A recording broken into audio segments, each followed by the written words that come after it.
We start our meetings by recognizing. We start our meetings by recognizing and respecting the New Westminsters on the unceded and unsurrendered land of the Halkah speaking peoples. We acknowledge that colonialism has made invisible our histories and connections to the land.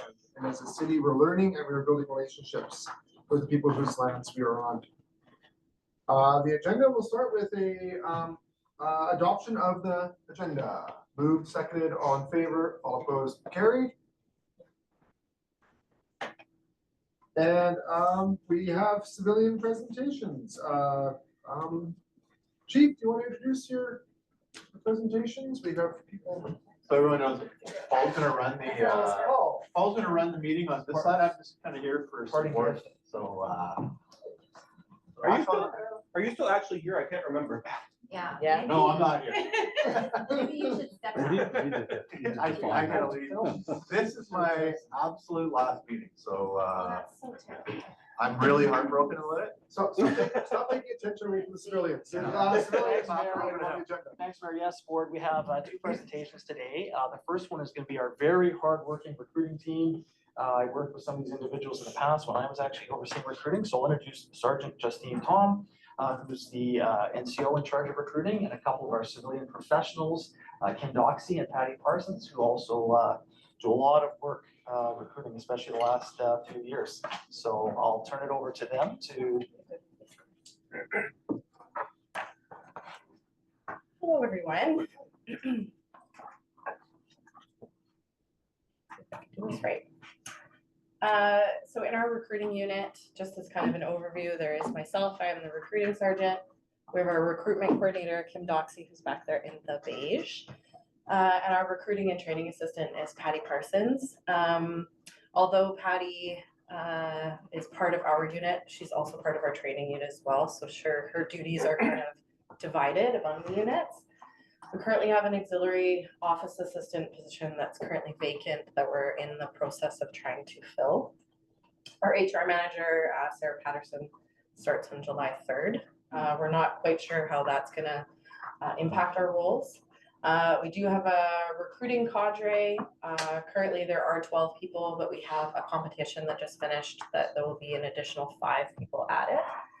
And we do use contract background investigators. We currently have 6 that we use for those.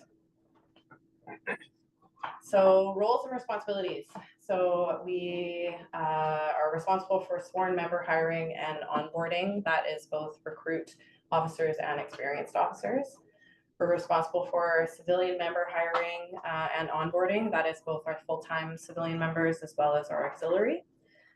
Responsible for proactive recruitment. All responses to telephone, email, and web inquiries.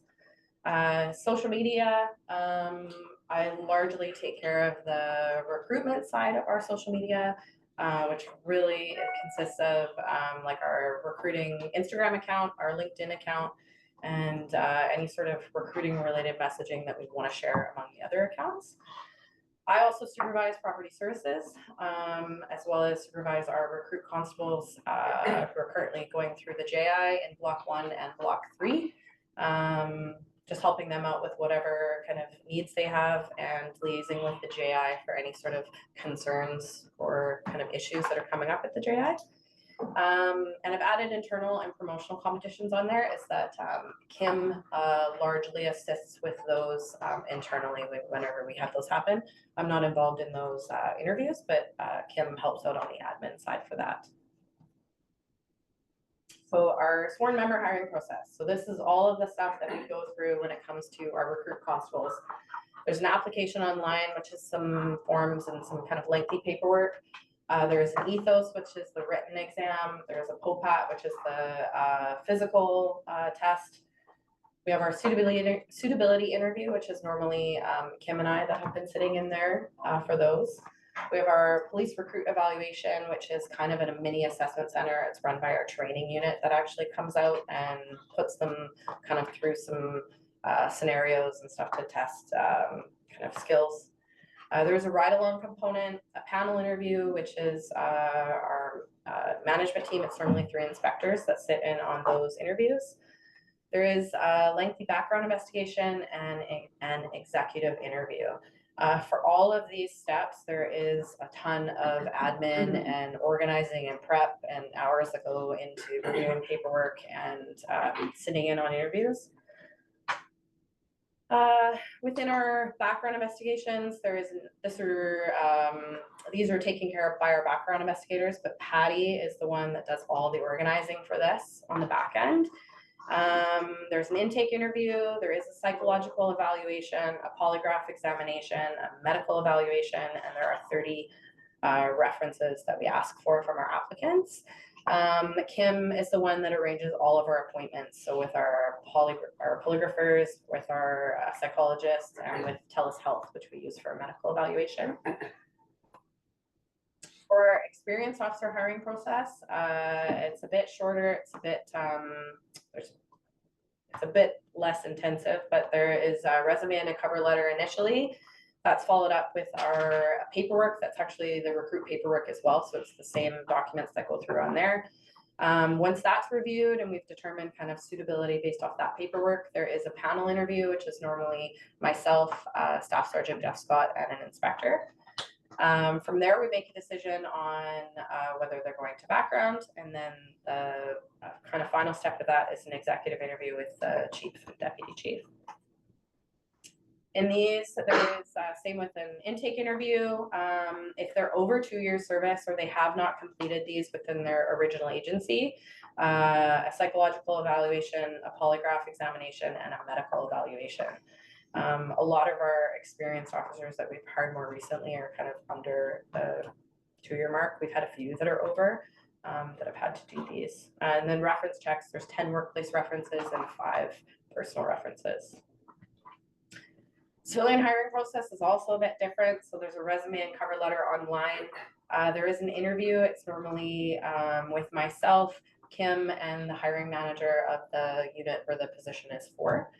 There is civilian paperwork, so it's there is an application and a security clearance questionnaire. It's lesser, there's less on it in questions than what normally goes to a member, our sworn member. There's a background investigation, and then the decision on hiring is by the admin inspector. Within a civilian background, we do have an intake interview, there's a polygraph examination, and there's 20 reference checks. Within the background, we also do inner circle queries. This takes like so much of Patty's time. We're doing queries on basically anybody that's in an applicant's kind of inner circle, family members, close friends, making sure that there's no sort of risk there. We do queries with WorkSafe BC, Service Canada, Equifax. We do it with ICBC. There's fingerprints, and there's also a human eye component, which basically checks someone's online presence through their social media. There has been some, it's very useful. It's a very, very useful tool. So we actually function based off like recruitment and hiring cycles. For our recruits, we are hiring for January, May, and September. Those are when our police academy classes are at the JI. In 2023, we hired 11 recruit constables, and so far this year we've hired 8. I'm still hiring for the September class. For our experienced officers, those are based on operational need. Last year, we hired 4 experienced officers. The asterisk there is that we actually had 3 that went through background that we provided offers to that ended up staying with their original agency. So we actually went through the whole process, start to finish with them. And so far, we've hired 1 experienced officer this year, and they actually start this summer. For civilian members, it's also based off operational need. These are our full-time staff. So last year we hired 4, and we have hired 5 so far this year, and that is ongoing. Auxiliary civilian members, that's also based off operational need. We hired 13 last year and 8 in 2024 so far. So those background processes we do for every single one of those people. Sometimes we'll get through, partway through a background and make a determination that someone's not suitable.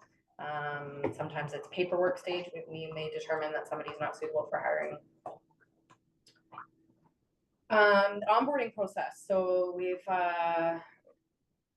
within this year and the end of last year, switched over to Bamboo. So we're responsible for kind of updating and kind of continuing with Bamboo. We're kind of still in the process of switching over our onboarding process to Bamboo permanently. We're responsible for all the pre-hiring paperwork, lots of liaising with the City of New West, a lot of kind of recruit scheduling and facilitation for orientation week. It's a lot of coordinating processes with payroll and training, a lot of coordinating with hiring managers internally for competitions. We have Kim's welcome boxes, which have been come across, like they've been very, very well received. And also our swear-in ceremonies that we have for our sworn members. Proactive recruitment is a big part of the role. Part of this is we do have a recruiting cadre, which is was created to basically assist with all of our kind of proactive recruitment efforts. But that involves like the training and scheduling of all that staff. Lots of times we'll have at least 2 people at a career fair. They're very busy usually, and it is like start to finish, a lot of talking. We try to be strategic with the career fairs that we go to because there is a cost associated with all of them. We've done a lot of either public safety focused career fairs or ones in post-secondary institutions. We have had some of our staff do like speaking engagements at post-secondary institutions.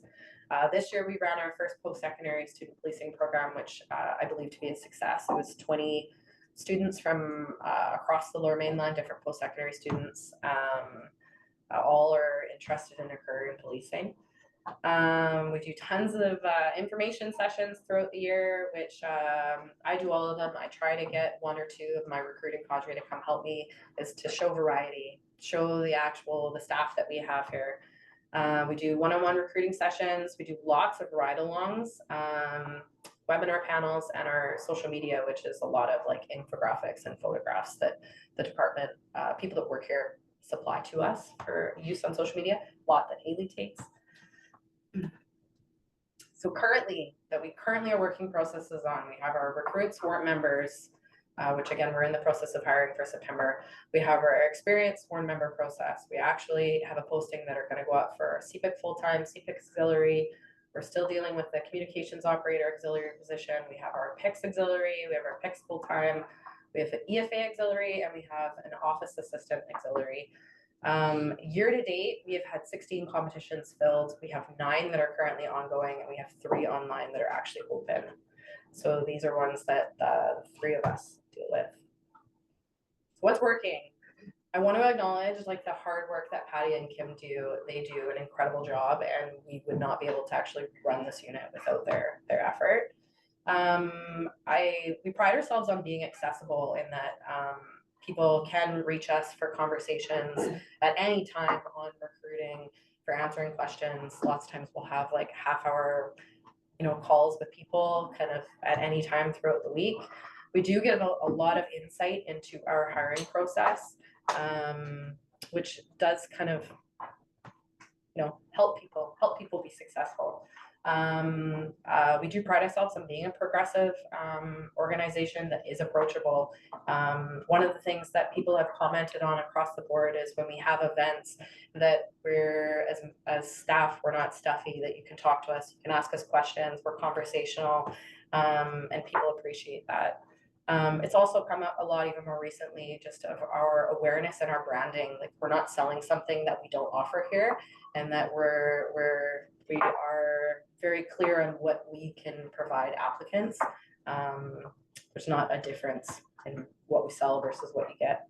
Our diversity in our recruiting cadre, so it expands across rank, gender, age, experience, and that is to show people, you can have all of those things. You can be a parent, you can have all these different career opportunities, the age range, as well as those real life experiences and connections with NWPD. We get a lot of positive feedback when it comes to ride-alongs or practicum students that we've had working in here, our civilian members that have worked in here, our volunteers. They all kind of have that experience and then actually want to stay here and continue working here as a sworn member. what are some challenges that we have? Volume of work is definitely a challenge. Obviously staffing and recruiting, it's the three of us that are primarily running all of these things. What is a struggle is obviously turnover and retention. Auxiliary staff, we do, I think, have, I mean, I can't speak to stats or anything, but we are constantly trying to fill our auxiliary pools. The proactive versus reactive, it used to be that we could be reactive and we were just kind of accepting applications as they came in and dealing with them.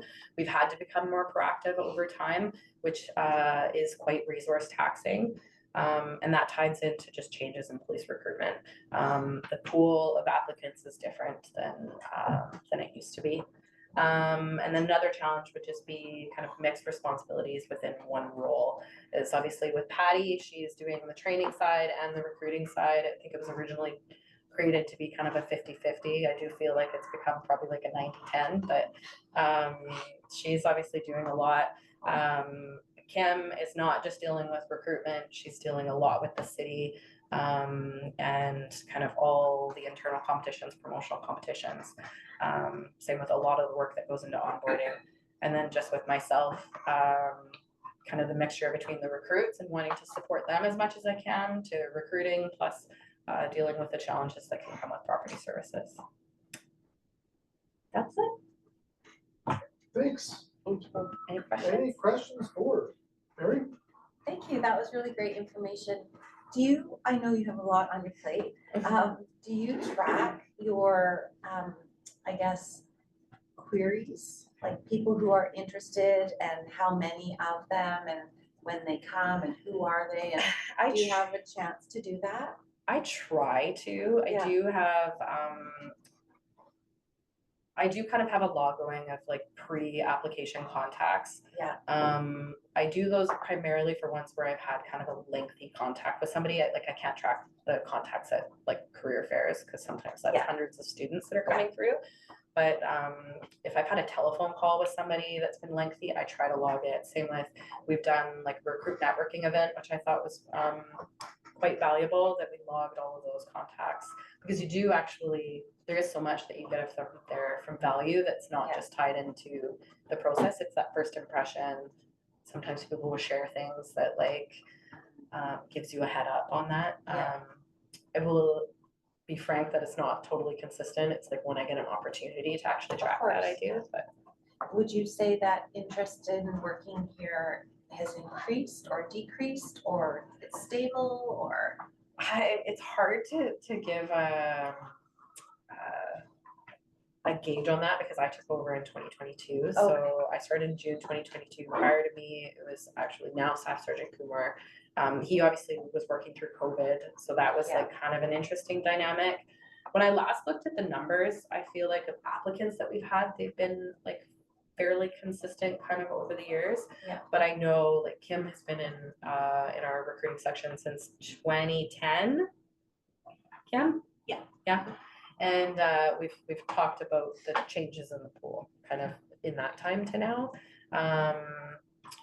We get a lot of great applicants, but a lot have connections to here, and that like they had that experience where they've come on a ride along and they've like seen how the shift dynamic and how people get along and those connections, and that's lots of times we get them through that way.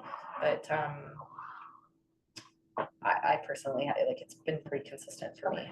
And just my last question, in that very lengthy process of recruiting, is there a particular place where you lose the most people? Is there sort of an obvious reason why we lose people all the time at a particular place? It's definitely, I would say, I mean, it's a funnel for sure, in that like we'll get a lot of applicants in. I do the initial review of paperwork, and lots of times it's just based off disclosures. So there's things in there that like time and distance, like they're not going to be suitable for employment here. We have people that come in for an ethos, and we have certain scoring that you need to meet that will have people not pass within that. We'll send people to a POPAT, they don't pass the POPAT. Right. We do try and like for example with POPATs, when people don't pass, if you're within kind of a range where we think potentially you might, we'll give you an opportunity as in like we're gonna put your application on hold, let's see how your training goes, Yeah. and let's go from there. But same with like interviews, we'll have more people will, it's throughout, we lose people like at every stage, I would Yeah. say. Okay. It's not like that we're consistently losing people at one and that's kind of the end. It's And for they sure. all know about the JI costs that they are faced with. Yep. At the beginning, right? Yep, so when we do information sessions and stuff, that's one thing that we bring up, that there is obviously that $15,000 kind of tuition fee. We do explain that it's a tax, like it is you get a T2202, I think is what it's called out of it, so there is that component. And we do have interest-free loans, this is in like, Okay. you pay the loan, we'll pay you back the interest after you've paid it off, so Got it. people are aware of that. Okay, thank you. Thanks, really good information. Thanks. I have a question. Yeah.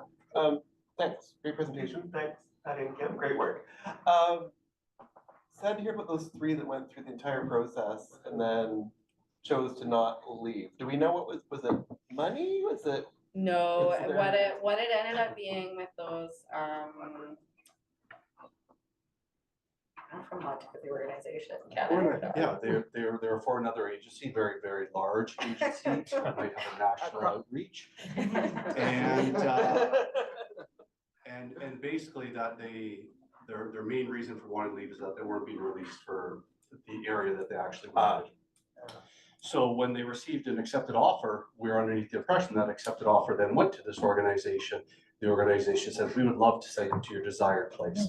And that's what happened in all those circumstances, unfortunately, so.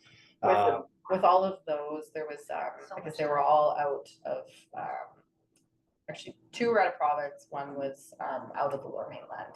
And we were trying to give grace and let's give this person some time to get their stuff together and move here, and it Right. was within that period that there was. And I assume that's not common, that you get all the way through, or is it?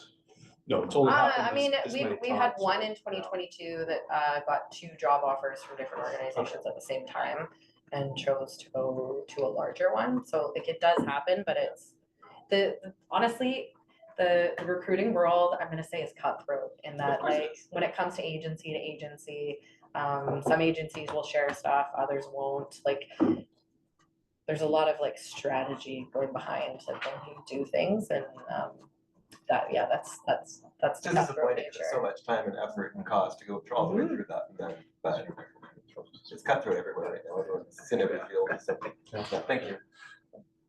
Question. So that's recruitment, but also for November or like for when we Surrey transition into the police department, are we expecting or are we anticipating losing some people? I mean, there's retirements for next year yeah. that we would be But I filling mean, like for, but people moving to different police force like Surrey. No, we have no indication at the right now. We don't know.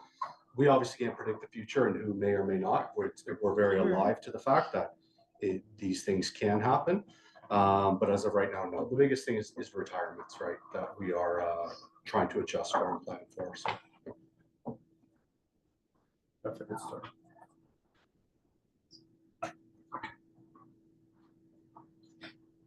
Anything else? No, thank you, Bob. Thank you for the presentation. That was good. Thanks.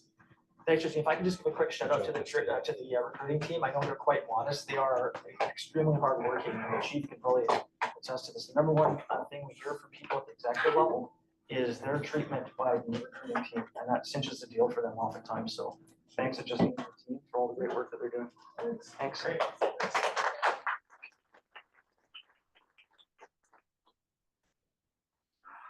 And next up, we have our crime prevention coordinator, Emma Palmer, is going to come up and speak. And Andrew, are you going to come up and speak as well? Just here. Yeah. So as I understand it, Emma oversees our crime prevention initiatives, and today she's going to talk a little bit about our reserve program and our volunteer program. And Emma works very closely with the community engagement unit, and I'll turn the floor over to her.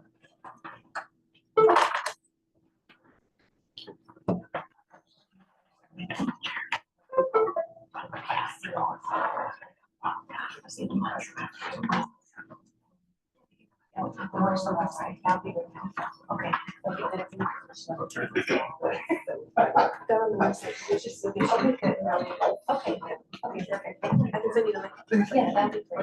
I think it'd be helpful just to hear about all the departments.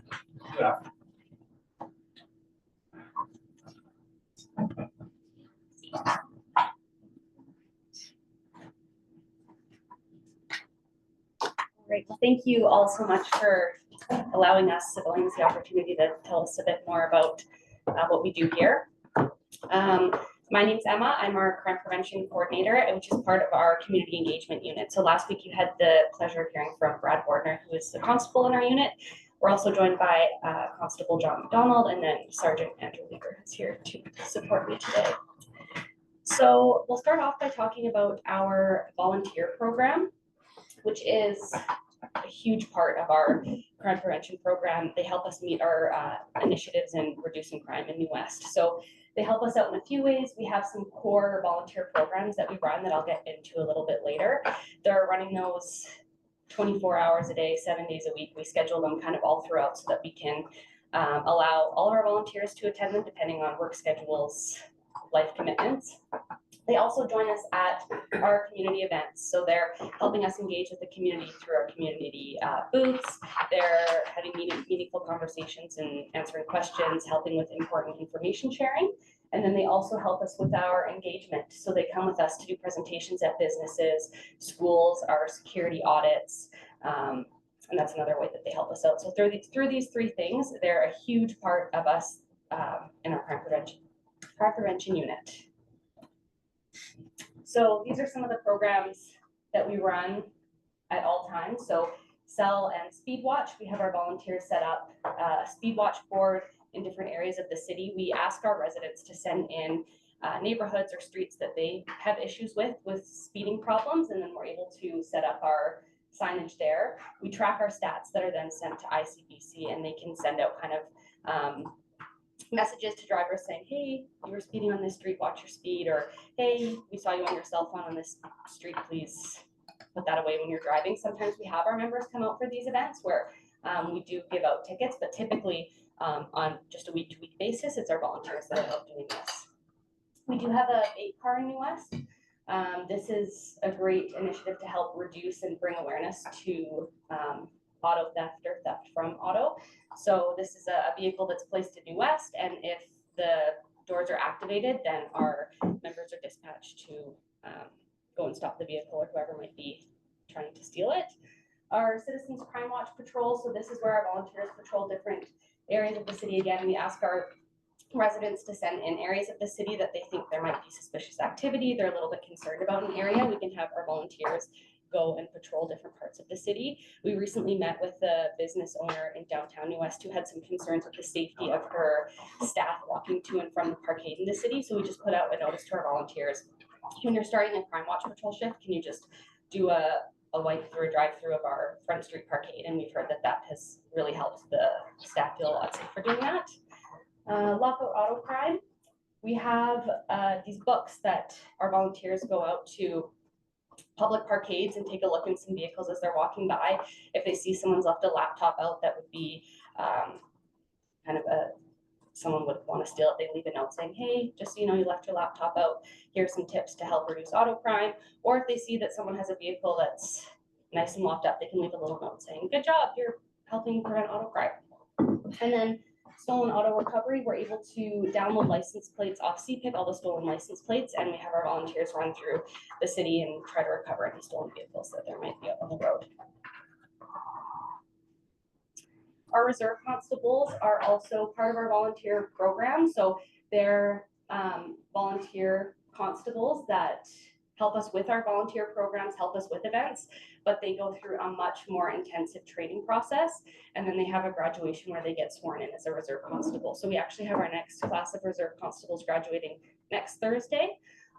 There's 6 of them that will join our team. And this is a great opportunity for people that have an interest in policing, but just want to get a bit more experience on the road. So all 6 of them have aspirations to become police officers. So this will be a great way for them to get to know our department, get to know our community, and then the other half of the program is they get to partake in ride-alongs to get an idea of what it feels like out on the road. They also help our members with traffic control or containing crime scenes, just lending a helping hand when they're able to with the police officers. When they're alongside a member, they have some use of force and some authority, but when they're not, they're just our regular volunteers. So they'll come out and do our programs just in regular plain clothes like our volunteers do. Another huge part of our unit is attending community events. So we're right in the middle of our community event season. So this past weekend, we were at the Queensborough Children's Festival. On Friday, we'll be at National Indigenous Peoples Day, and then Sunday we have Nagarkatan. So right now, we're having at least 1 or 2 events every weekend. These are some of the events that we went to in 2023. We create a ton of meaningful connections at these, information sharing.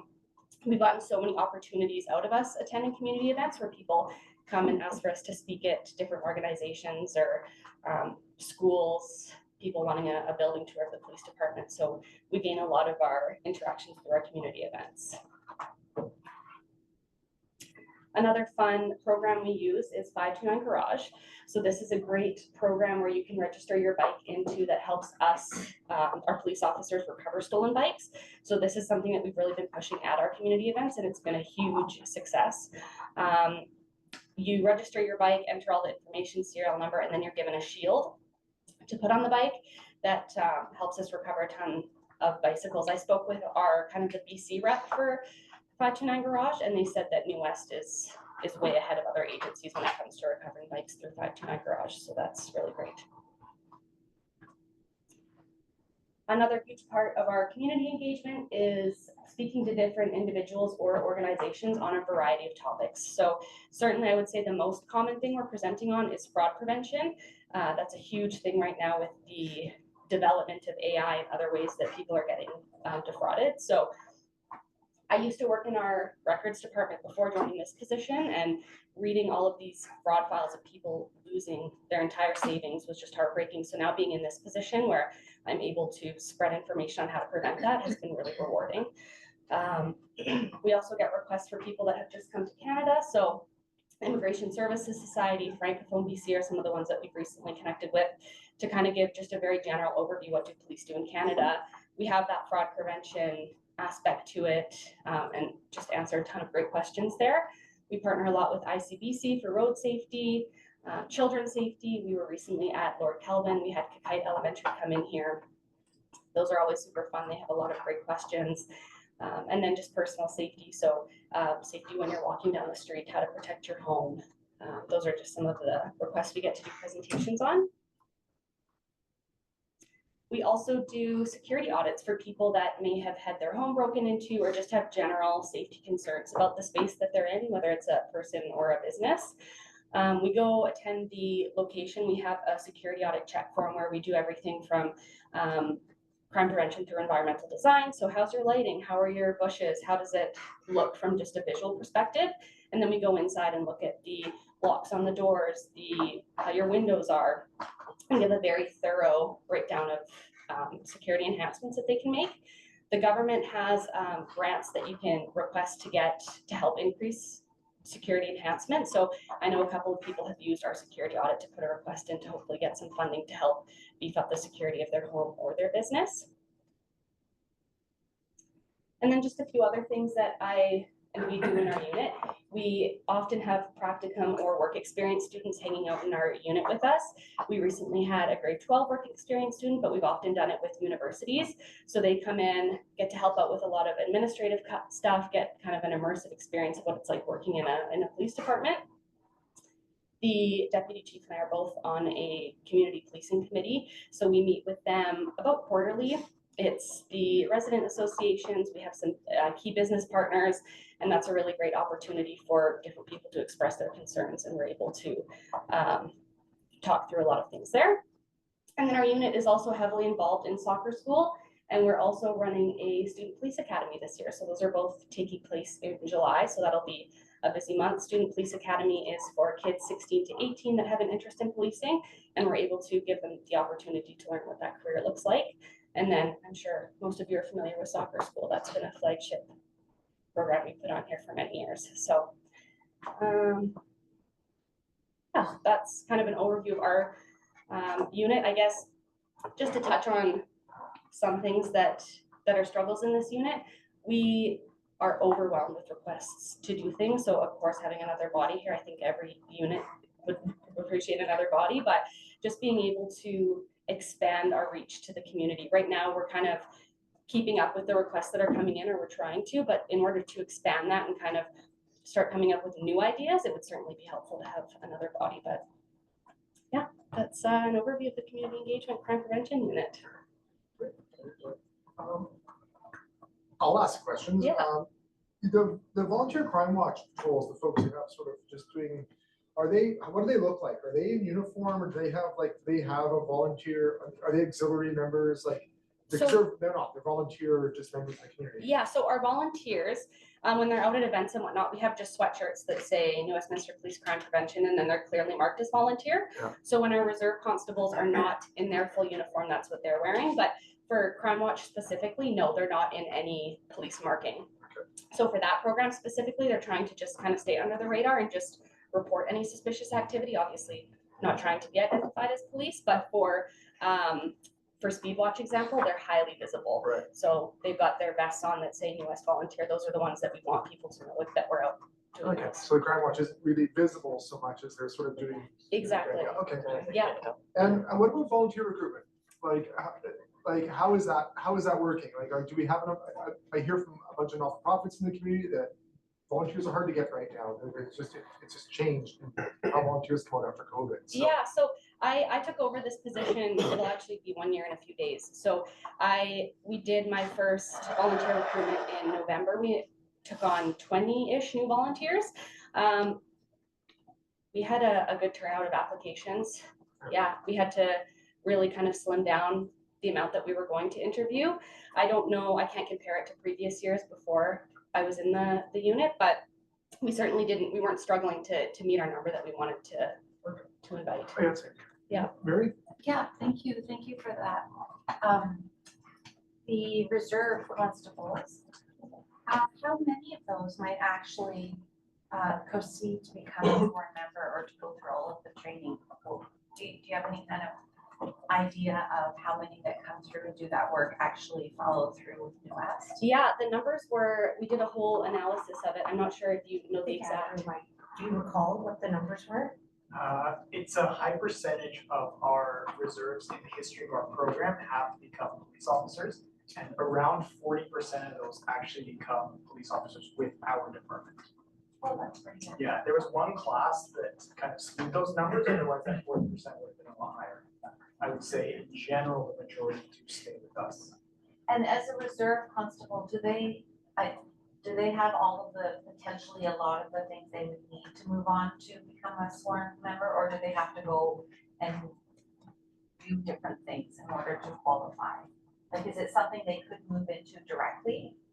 Unfortunately not. They still have to go to the police academy. They still have to do the process that Justine outlined. They go through the whole thing. Okay. There are a few things they might be able to exempt them from, like Justine mentioned that timeline. Yeah. Depends how long they've been in reserve with us. Certain parts of the recruiting process are the same, so if those fall within those timeframes, then they're eligible to be used for the the recruit police officers. Thanks. And quick, sorry, so they have to go to Justice Institute for 3 months, the reserves. The reserves, if they were to Do they apply, have to pay or? oh, sorry, to join the reserve program? Yes. So their training program is actually all in-house. So there's no fee for them. We started their training on April 9th, and it's been every Tuesday, Thursday evening here. It's been members from the community engagement unit that have been training. The odd Saturday where they had some use of force training, but yeah, for reserves, it's a 3 months, but it's just all in-house. And they don't get paid for, it's just totally volunteer. Yeah, they're totally volunteers, yeah. Thank you. Well, thanks for that. Thank you. Yes, thank you. Yeah, Mayor, I can also acknowledge Anna and her team. They've done a tremendous amount of work. We stole her predecessor, who's actually a sworn member now. But as you can imagine, a lot of these programs, our community engagement footprint kind of suffered during COVID. So their team has done an amazing job kind of rebuilding that. It's kind of a slow process, but kudos to all of them, from Almond to Andrew and Ryan and Emma and all the whole team. So thank you for all your work. Thanks, good job. Good job.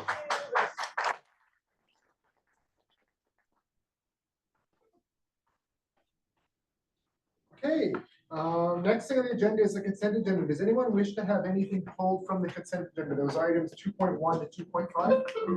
Mary? I just have some questions about 2.5. 2.5? Yeah, thank you. Anything else from consent? Okay, can I get a motion to approve the remaining items on consent? Moved, seconded, all in favor, all opposed, carried. 2.5, Ecom Spectra reporting, Mary. Thank you. Who? I think it's Andrew. expected her. Right here, You? I'm right I here. kind of knew it was you. How can I help you? Thank you for this report. It's very detailed. I'm wondering if you can give us a really high level overview of some of the numbers in here, and also because there's a lot of information in here, what are the things that we need to be paying attention to, sort of on a more consistent and regular basis? Mary, which report are you referring Oh, to? sorry. There's the actual It's the- spectrum report, which the is the spectrum, yeah. numbers one. Yeah, in front of you? Okay. that, I don't know what page it's on, page 13, the spectrum of call answer times. Yeah, no, absolutely. Thank you.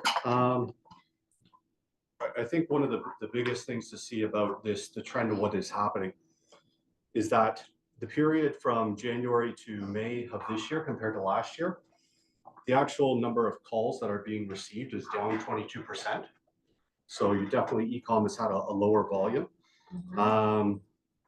Some of that, a lot of that could be the result of our doing some work in that time period, but also some of it may not. So I can't tell you 100%, but obviously that's a big factor.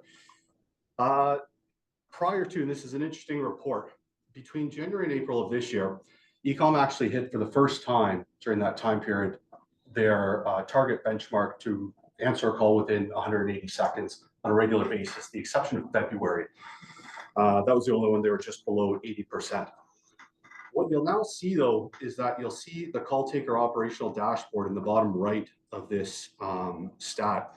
This is kind of a new format that they're now presenting. But I think one of the biggest changes that you're going to see now is that they've actually changed the target benchmark from 80% down to 70%. I had a question. Yeah, I so, was wondering about that. yeah. And obviously that's lowering things. And when you now look back, for example, if you look back at the chart on the bottom left now, that target line has been shown to go back into 2023 when it technically did not exist on our spectrum report, still 80% then.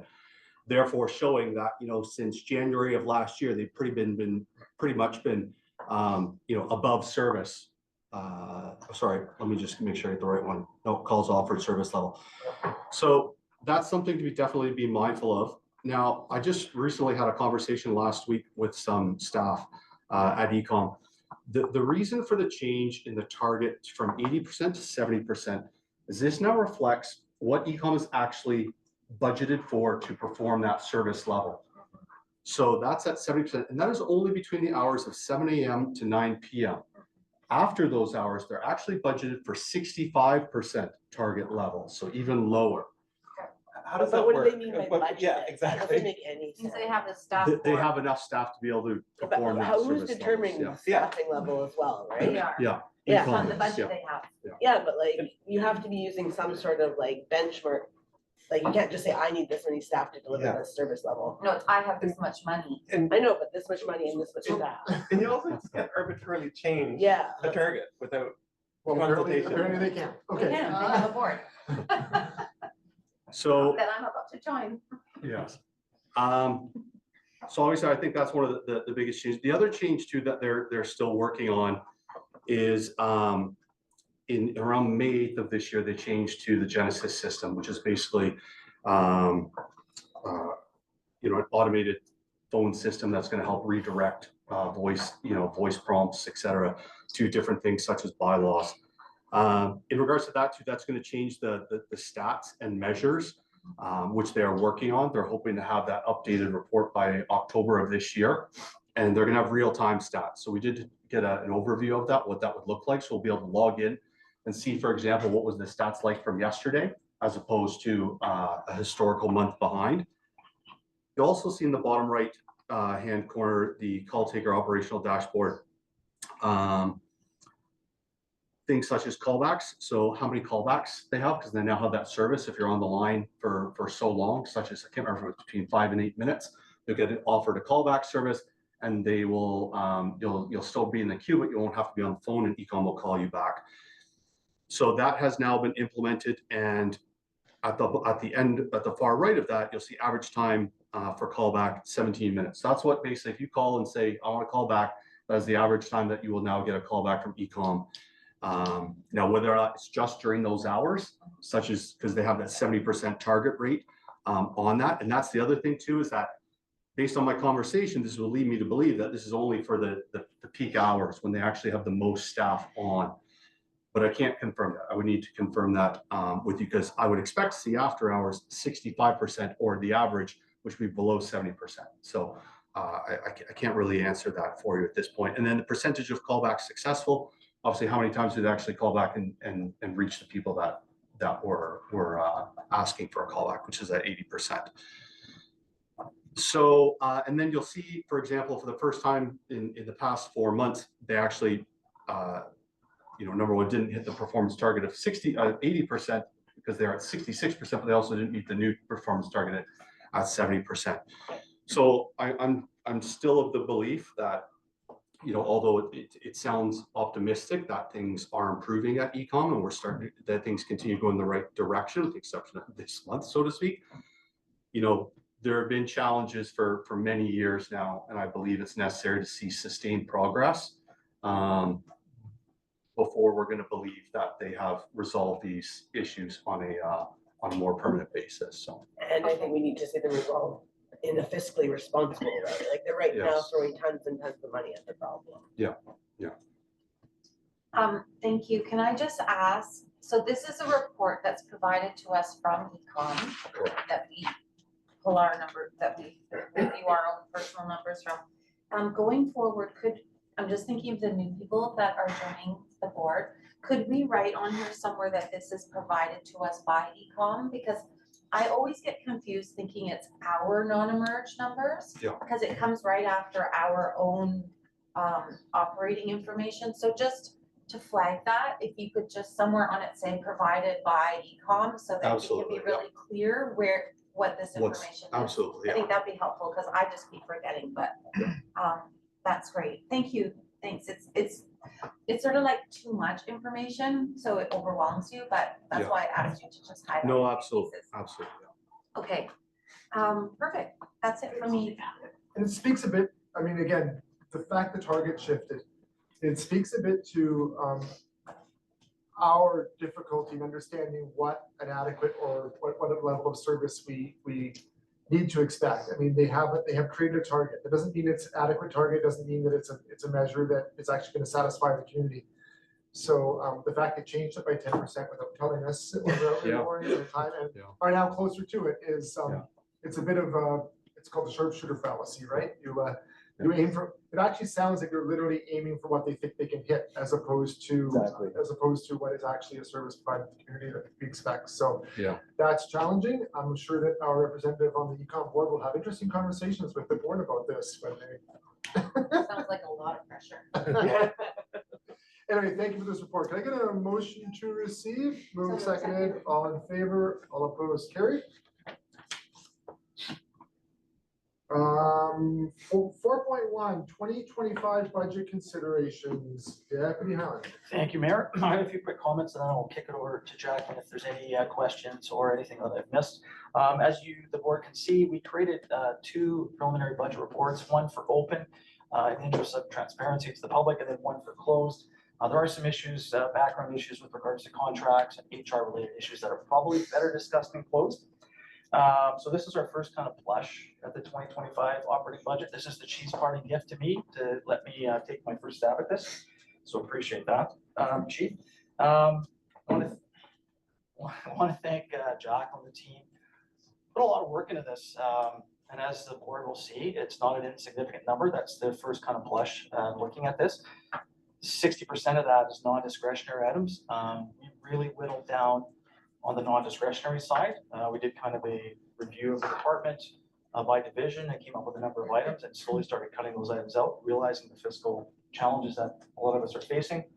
The preliminary number we've come up with is about 11.55% increase. 6.7% or so of that is non-discretionary. The bulk of that is made up of salary increases and ECOM projected increases. We don't know what those final numbers will look like. So we're just kind of taking a stab at that. The remaining, the non-discretionary as well, yeah, salary increases in e-com. And as I said, we did pare down our kind of what we think are the priorities right now on the non-discretionary side, which include a child exploitation investigator position. We actually were looking at proposing 2, but we realized that perhaps 1 would be more appropriate this time. Digital evidence disclosure position, we're seeing a real transition in the work that we're doing with the amount of digital information that has to be disclosed to Crown Council. As you heard from the recruiting team, very busy. We anticipate having to hire 12 recruits next year. It's very hard to gauge. We can only really rely on what our kind of retirement pattern is or our loss pattern is.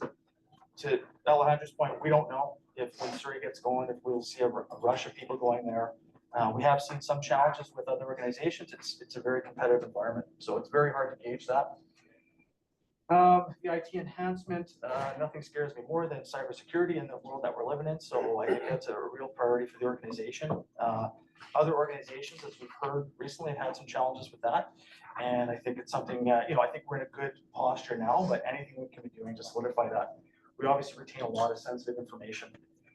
We've talked a little bit about board governance and honor enhancements, some training improvements, including a one-time cost for the forensic identification course. We anticipate for 2025, that's a $30,000 course in and of itself.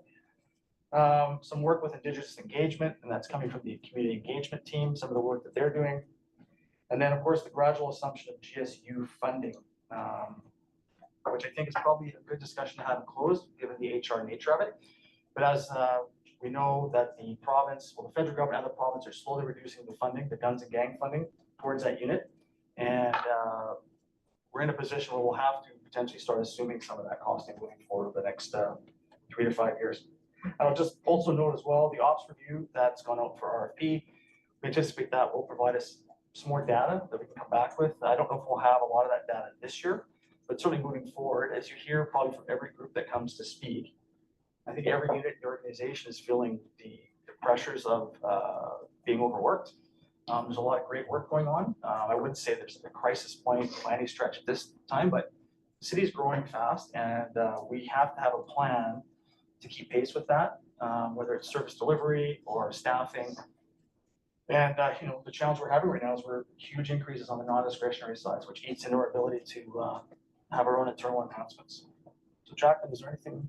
No, I think you covered off everything really good there. I mean, a number of those costs in there are still in the estimate position, and I will continue to meet with third parties to make sure that we get the estimates. Yeah, I should also note here, I have my notes that we haven't yet to engage with the city yet. Their budgeting cycle is a little bit outside of ours, so that'll be form part of the conversation as well as they start to form their budget for 2025.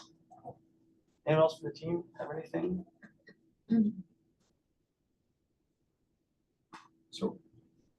So my first question would be, can we have a bit of a chat about the timeline about how we're gonna have these, how we're getting from here to where the budget timeline is, and when we're gonna engage the police board in conversations about some of this? Are we gonna go, what's the plan to sort of do the conversation around this? I recognize this is a preliminary budget, and we may have comments, the police board may have comments now on some of the line items, but what's the sort of timeline and plan around engaging the police board in sort of conversations about each item? Or I can speak to that. Yeah. So typically, or what we feel is, because we sort of have this discussion today, we take your feedback, we have some discussion. In July, we come back with an updated report based on feedback that we received today, along with the capital budget, which the preliminary budget will have then in July as well. So that gives us some opportunity to fine tune and get some more estimates in. And then I believe that the plan is for in September, we meet, the board and council will meet with a further refined budget with a more robust presentation and information, and then a couple more opportunities for public input in October with our budget report, and then to be approved in November. so we anticipate a September meeting between the board and council again to go through preliminary. Okay, yeah, any other, thank you. Sorry, just to add to that, there is a plan on the chart here that we would meet again with council in November. It's not a date to be determined. That'd be kind of the final go around with council on what the provisional budget looks like. Okay, thanks. Mary? I have some other comments about budget, but just around the schedule. Do we have to meet with council in September? Because that feels like we literally have a little bit today to discuss and we're missing a couple of board members now. And then July. And then September with council. I feel like we don't have enough time to talk as a board about the budget. Like I guess what I'm trying to say is when we go to council, I feel like we should have a really clear sense of where we're at. And I'm not sure we will by September. So is it possible to push the September meeting to either late September or early October so that we as a board can be more solid in where we're at with the budget? Because literally it feels like today's our first discussion about budget. We're missing a lot of people. So I might counter that by saying, I think the interest of, I think that council would actually like to talk to you earlier about this and then have that November meeting as well. I think the idea that we're gonna have this all worked out and planned out without talking to them first and talking about some of the challenges or anything, like, I think the idea of having an earlier conversation so we can have a bit of preliminary conversation so it can help inform our deeper discussions before we go into November. So I think having a bit of a preliminary first pass of the budget pressures at a council meeting early would help them feel like they were engaged in the conversation earlier, instead of us showing up with sort of a complete project for them to. Yeah, I hear you. I mean, that makes sense, of course. It puts a bit of emphasis on us in July to do more work in July as a board in that review in July and have a better, make sure we understand what our questions are and what our. It feels like we're still presenting to council in September. Are you suggesting we're not presenting and we're actually just asking for What we have done, so input this, or this timeline kind of what we did last grown time? Oh, it's changed. over Okay, feedback. No, this is very close to what we did last year. okay. But it is a presentation with council, but it is also with the idea that this is just where we're at. It's Yeah. still being developed, we still have to do work, and we're gonna come back to you, council, in November with a much more firm idea, but please provide us some input, provide us some ideas, provide us some. Council unfortunately sometimes had a little bit of a challenge with that, where they're more looking for us to ask them questions, but really what it's meant to be is council to provide the board their ideas, suggestions, input. And I think we kind of got a little bit closer to that last year, a little bit, so. I think we had some feedback on the structure of the September meeting, less of Yeah. a presentation, more of a workshop, Okay, back so and forth. that's what my concern was, that we were going with a presentation and I didn't know if we're ready to present in September. So if it's more of a workshop with council, Yeah, the phrasing, Maybe- the phrasing that's says board, different. the phrasing says the board meets with council to discuss the 2025 budget in September. And it says that we'll meet with council and board to present in November, okay. if that helps. But even with that, I still think there's a lot of work to do. I feel like we For have a that, lot of work to do. 'Cause I have a Don't feel number of, ready. questions that are more appropriately dealt with and closed. But I think we have a lot of work to do. In before July. that, Before September still. July is gonna be a busy meeting. Like maybe it's a I'm ready. budget workshop only. Yeah. If we wanna be ready for September. Well, realistically, we're probably gonna have to be gone too. We may have, that's an option available to the board as well. And the Okay, board has done that. okay, yeah. Okay, that's on the timeline. Any other questions, Mary? Let me or- see, Yeah. I have some, okay, well, I knew we're gonna, okay. Ruben's questions as well. Gang suppression unit. Is that, can you help me understand, this is not an integrated? No. So why isn't it? So back in 2020, the federal government came out with gangs and gun funding, which was distributed by the province. Yeah. So they were invited, everyone's invited to make applications for different initiatives that would allow this money to be distributed. Yeah. So we did an application to form our own integrated team locally here, or sorry, not integrated. I was gonna Our say, own wait a gang- minute. Our own gang suppression unit here in New Internal, Westminster. got it. So that unit was approved and formed. It's a sergeant and 3 constables. So they've been fully funded now for the last 3+ years. But now moving forward, the province has indicated we're gonna start to reduce that funding. And in order for us to commit to funding moving forward, even on a reduced basis, we need some commitment from New West that they're gonna continue the program and how it is that they're gonna draw down or cover this drawdown on funding. So it's not integrated. Mhm. There is a provincial unit that, provincial organization, CFSU, that does that on a provincial basis. But this is New West specific. So all their focus is on prevention, gang enforcement initiatives, whatever that is. Okay, Is So not this, integrated. is this the money that they're pulling out to fund other integrated units? No, there's Something? there's provincial money that is going to fund the IHIT gang team. Right. So that's the integrated That's- homicide team.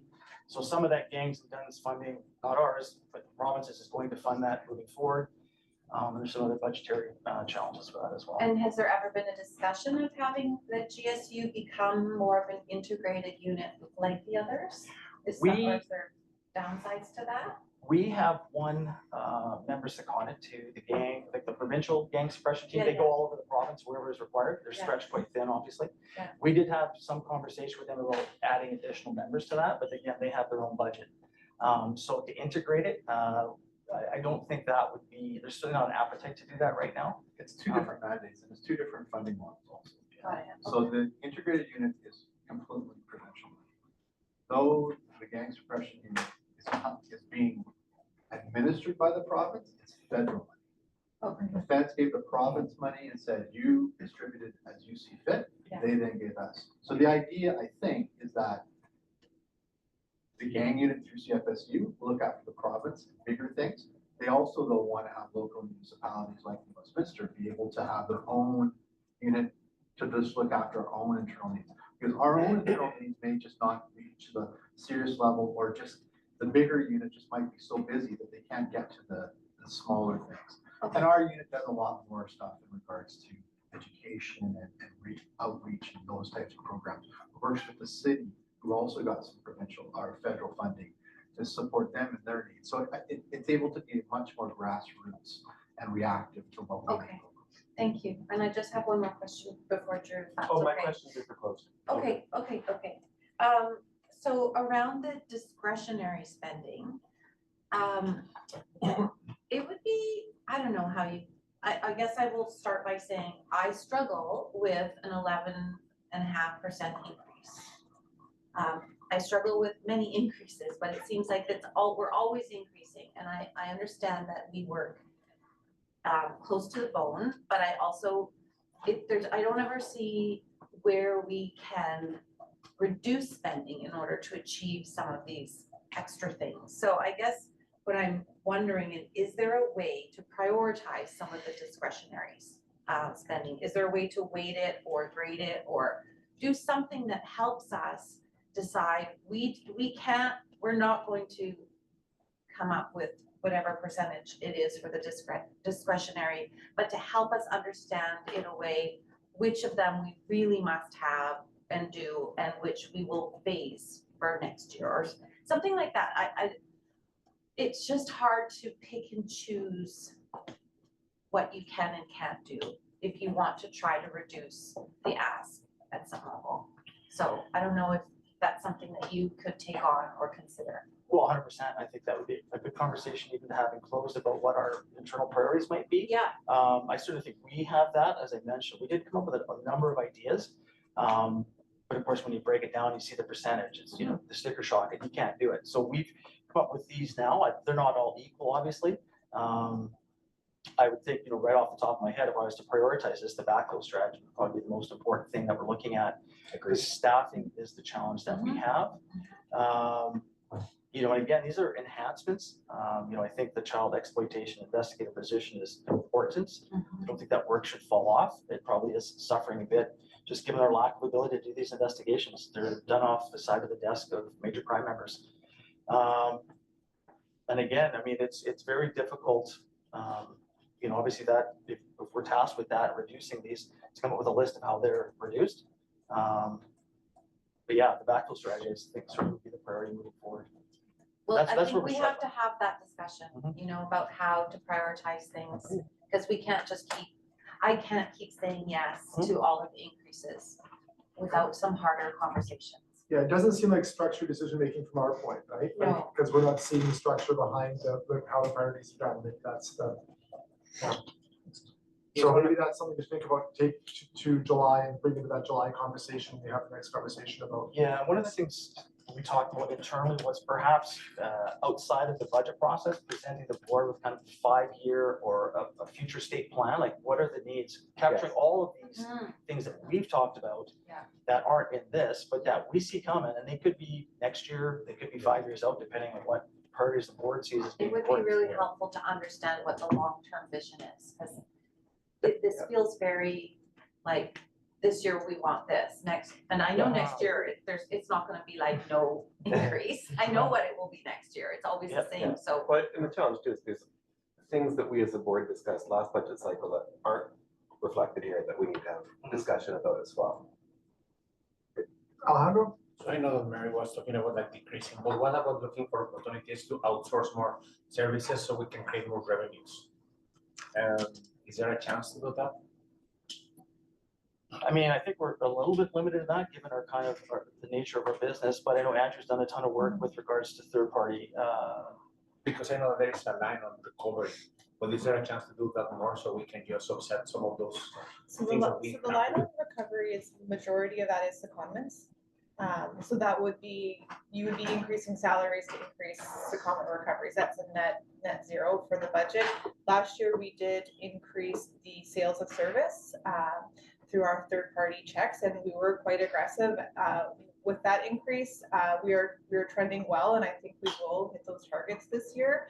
But I don't think we, with our current staffing, have the capacity to push that any farther.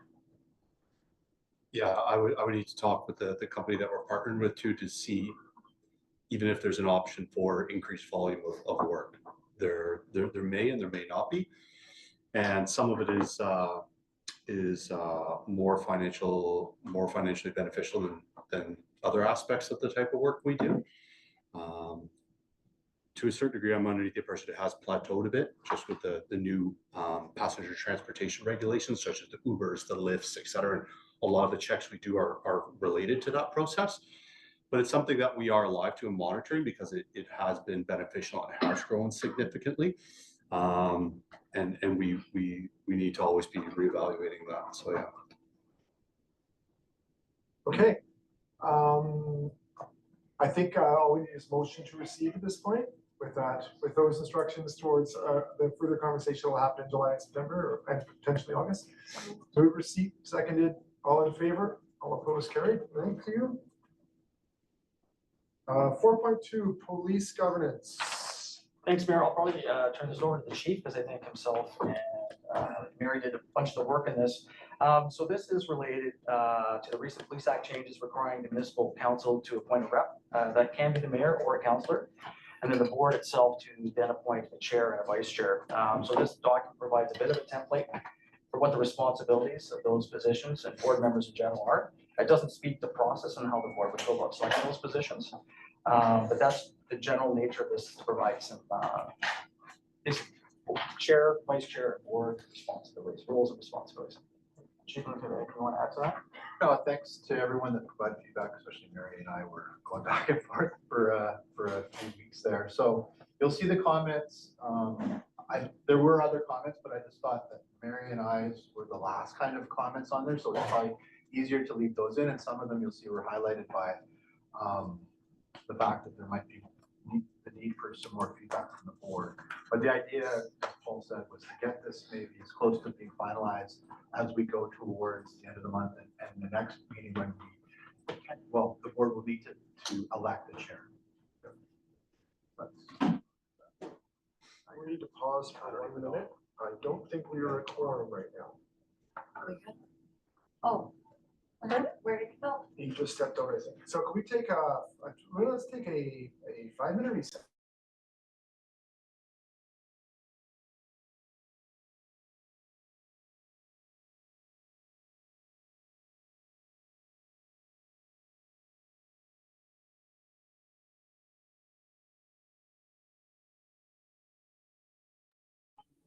Okay, we are re-adjourned.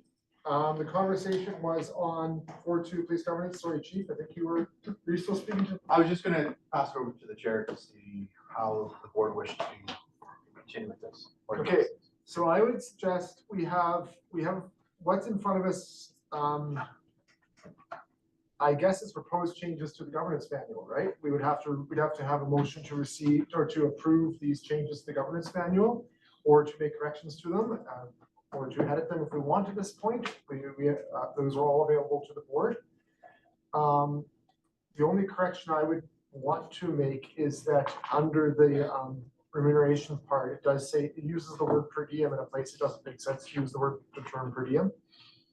The highlighted part under section 4C. Oh, yeah, per diem is wrong. It should just say additional. It should say honorarium, yeah. That was the wrong document. Here we go. Yeah, it should say honorarium, not per diem. If there's twice in that thing, it says per diem. We're using the wrong Latin words. But other than that, yeah, I'll open it to the board for discussion. Mary. I just, on the first page, where we say every 2 years, a municipal police board must elect a chair and vice chair. I just want to understand the process. So say you had a chair and a vice chair who both went off, left the board for a reason midterm. So then we would re-elect, say, a chair. Would they finish out that term until the next election, or would they be starting a 2-year term at that time? I think those questions, and I put some thought into it because I believe Patrick Lalonde had also asked some questions about that. Yeah. That's the wording from the legislation, but I think that the board has the ability to make that whatever it looks like within that. So I would take it as 2 years is probably the max, but if you want to put certain parameters, have it opened up or whatever, I think that's at the will of the board, the majority of the board to make those decisions. Okay. I don't think it's super. Does it have to be in the document, what our agreement is? I think that the document should clarify what, yeah. Like, I just think, what if someone leaves and they're 6 months into a 2-year? Then does the next person just get a 1.5 years, or do they start at the 2-year and then the election happens? Yeah. Like, I just wanna understand the calendar piece of that, and I don't think I have a preference. But I just wanted to understand what that would be. What makes most sense? Can you think of some wording that would I can work on it. Yeah. I can work on it. In the event of a vacancy in either position, it is at the term of the replacement can be at the pleasure of the board. Yeah, something like that would be great. Yeah. We'll get that in minutes. Yeah. So in the event of a vacancy of either position. Yeah.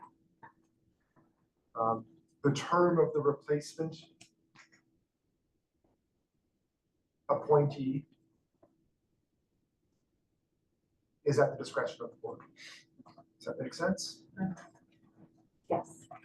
And as determined at the time of appointment, as determined at the time of appointment. So that means that the board can't 6 months later decide, well, does that make sense? Yeah. We should have language to removing a chair or vice chair. Yeah, but I don't know, yeah. I think that was Patrick's concern, is that if we had a 2-year term and something was not working out, then how do you remove a chair? Do you want to have like a review every year or 6 months or something? I don't know. I don't know what's typically done. Like the library board. I don't, yeah, this is something we'll have to check. We should probably check with the province with their, Yeah, My understanding of the province is I don't think they care. they don't care. I didn't take it to be super prescriptive. I took from this that the board, as a majority, voted to remove the chair's removed. That's what I would. I think so too. But I don't know if the board wants to get some very specific language in there. Because I don't know that you're gonna be able to cover up every nuance and every. I would say the chair may only be removed by a majority vote of the How board. about that? That sounds good. A chair or vice chair. Or vice chair. Can only be removed by a majority vote of the Because board. we could make a bad call and like Totally, vote in and some win out of a chair. We're totally. not gonna elect him. Who are you talking about? Does that make sense? And then I have one other comment, is Yeah. on, under responsibilities, item C. And I think the chief for and the I, chair? yeah, the chief and I, well, I think we might have gone back and forth with this one. So I guess I was thinking about worst case scenario, is a chair blocks reports that come to the board because they don't like them or they don't think they're complete or blah, blah, blah, whatever. And so I just wondered, in your current role, Patrick, do you review anything that comes before, like, do you get the agenda package before the rest of us and review it and say, yes, it's okay? The current practice is that Chief and I meet and I provided essentially the agenda. Yeah, Like no, this, no reports. not the reports attached to the agenda. Yeah. I provide the agenda and we have a discussion about what fits where best on the agenda. Okay. So I don't read reports ahead of time. I don't review the reports ahead of time with the board. It's just it's a matter of, well, should this be enclosed? Should this be under new business? Or if items do come up through discussions that I think should be included, I say, yeah, under new business, I think we should also have the conversation about board governance. For example. Okay, then I So guess that's- I would that's the wanna way we change the manage it. language to an agenda as opposed to information package, which in my mind is the entire Correct. package. I don't really want a chair sanitizing or removing or blah, blah, blah, any of those things. Yeah. So, yeah, I'm fine with the review of the agenda. Yeah, That's totally fair, and that within matches the the current purview, practice, yeah. exactly. Okay. And it also, of course, granted, the board can also change the agenda at the beginning of the meeting if they wish, so that doesn't, the board, I mean, the chair providing a bit of guidance and working with the chief or Totally. put an agenda Yeah. forward, but the Yeah. board still has the ability to adjust that agenda at Yes. the meeting if they wish, so, Absolutely. yeah, that's a good distribution of powers, yeah, I'd agree with that. Okay, I don't have anything else. I thought the rest of it looked fine. Okay, anyone, any other comments or questions on this? Nope, I'm good with it. So we will, next meeting, be required to elect a chair. This does have a bit of, there's something prescriptive in here about how you elect a vice chair. It's not prescriptive about how you elect a chair, I don't think. And again, the province left that. I thought we fixed that. I thought we fixed that. I thought it was the chair that wasn't clear. No, it says that the board elect a chair and a vice chair from among its members. Yeah. So what are you saying? is If you look on the vice chair, hold on, let me scroll down.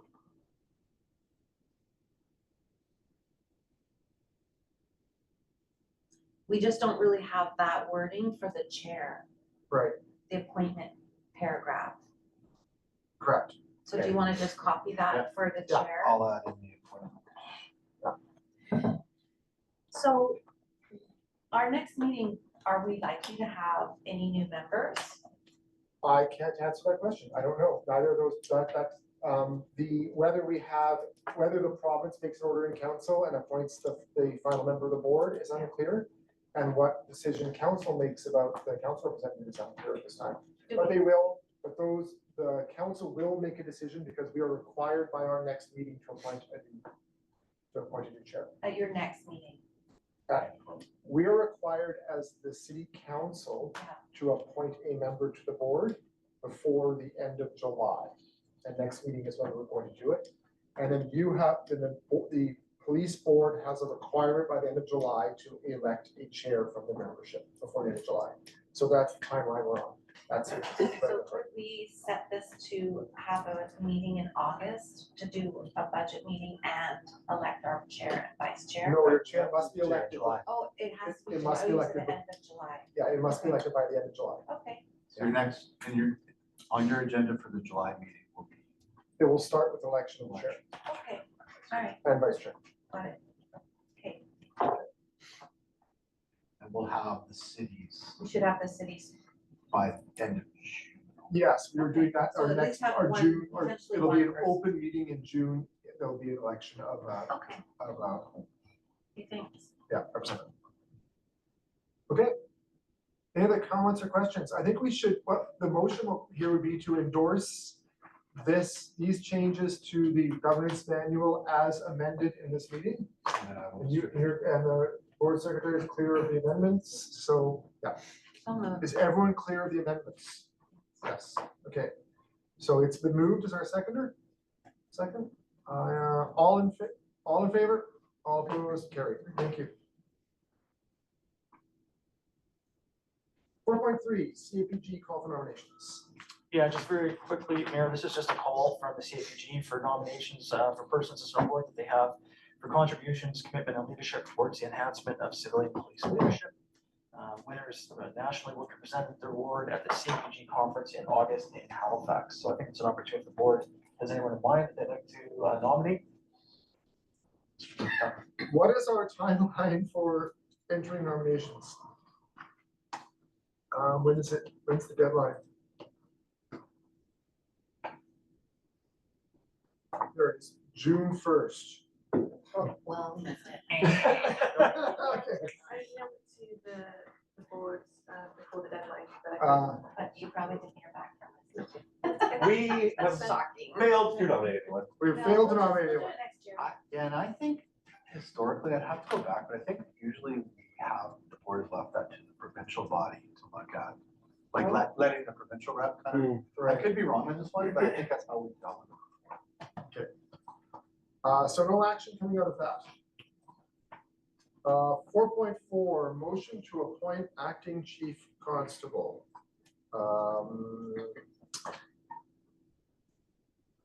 So there is a motion in your package. There is a motion to the floor. As some of you may have heard, our chief constable is transitioning his life to full-time lacrosse parent.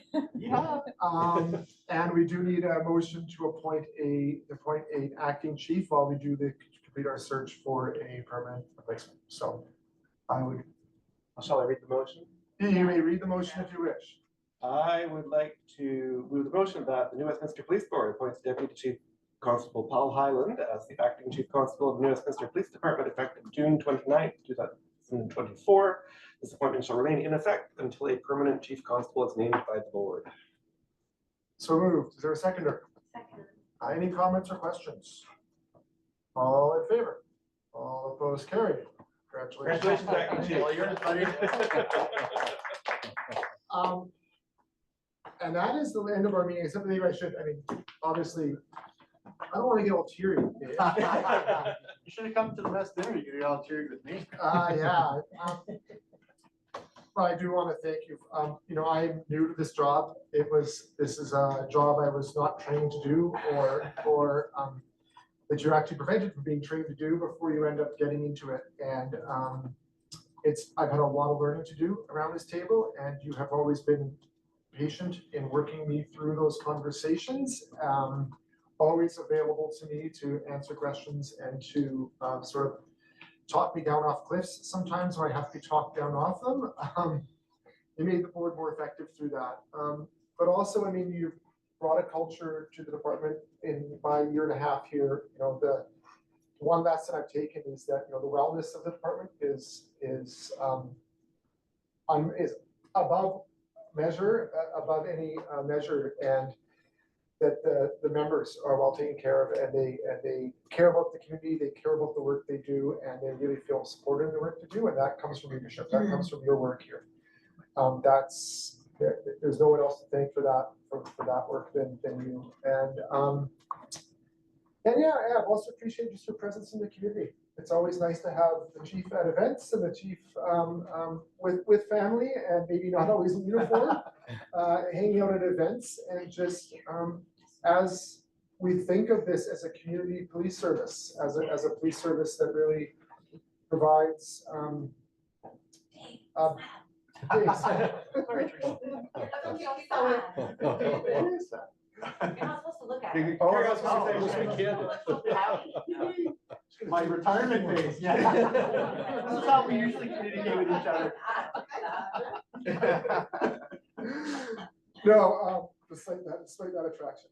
Yeah, I guess you personified that community policing sort of culture. That actually mean you're a member of the community and you do service the community and you've always put the community in the center of it. So I really appreciate that. That's valued. It's recognized by council, it's recognized by the police board, it's recognized by your members, it's recognized by the community. So congratulations. As I said, you're becoming a full-time lacrosse parent and Soccer, housekeeper. pool boy. Cool boy. Okay. Kind of cool. Mary's like, I don't. He's offering. It's a respectable title. Congratulations, good luck. I'll see you at community festivals. Yeah, that's all. We'll have some beers together. We can have beers together. That's good, yeah. Thank you for your work.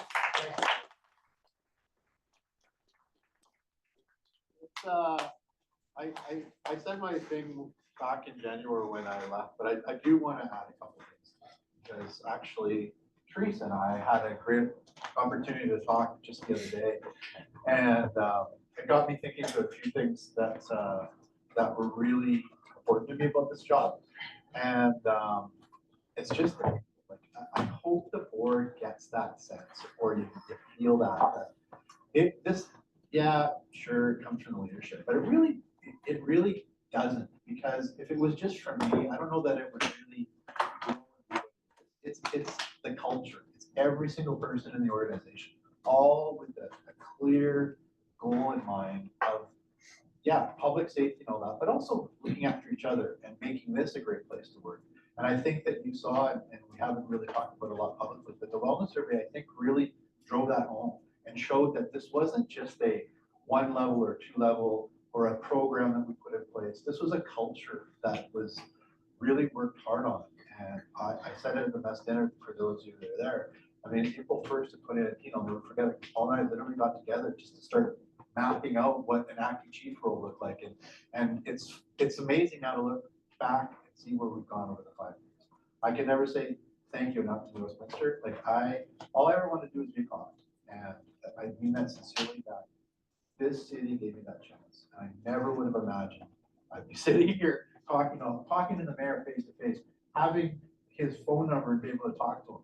You know, talking to you and leading an organization with a really big budget.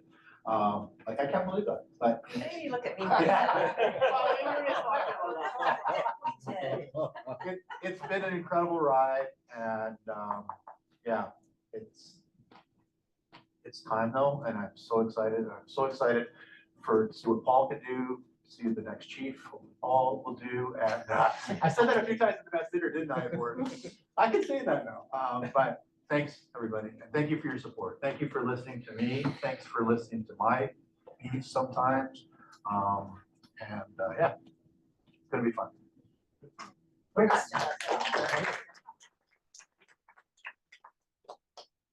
Okay, with that, next meeting is July 16th, and I will call to adjourn this ask for a motion to adjourn this. Moved and seconded, all in favor, all opposed, carried. Thank you, everybody. I just got my pen.